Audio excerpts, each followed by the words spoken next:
The Italian garden is located just off the esplanade, which most people refer to as the front lawn of the house. It sits a little bit lower, about 8 to 9 feet, and it was originally called the terrace garden by Olmsted during the design process. At some point it changed from the terrace garden to the Italian garden, and it's 700 feet long and designed with 3 separate pools, one for tropical plants, water lilies, the other one for water lilies and fish, and then 2 large turf panels that were originally used for outdoor sports. My name is Bill Quade. I'm the Director of Horticulture here at Biltmore Estate, and I'm just responsible for all of the outdoor displays and landscape and gardens that the guests see while they're on property.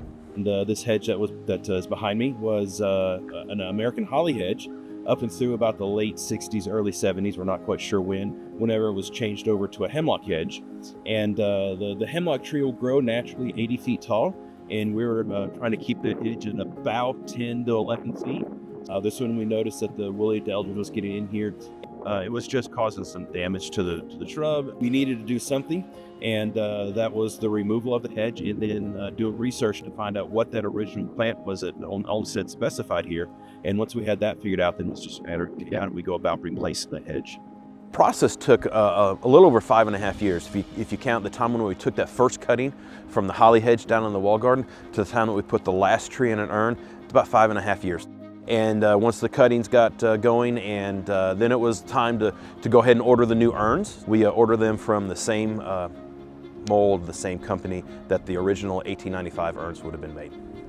There's 16 urns, and we got them over a 3-year period, and we're able to store them here on property, waiting for installation.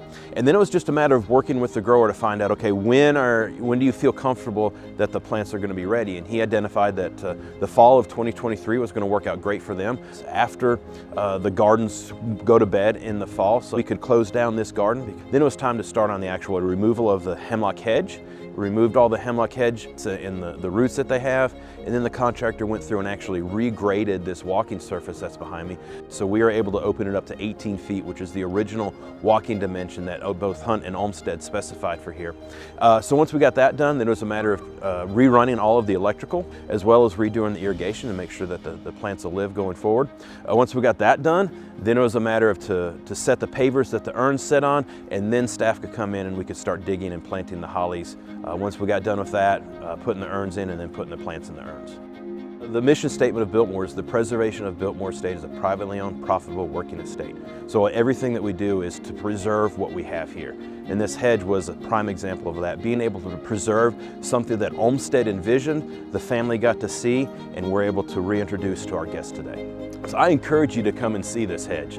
We'll be keeping it pruned shorter than the hemlock hedge was, so there's awesome views looking through the mountains beyond and down to the conservatory that guests have never been able to experience in the past. You're going to be able to see things blooming that you not have normally been able to see from here or from the house because there's no hedge to buffer that view for you.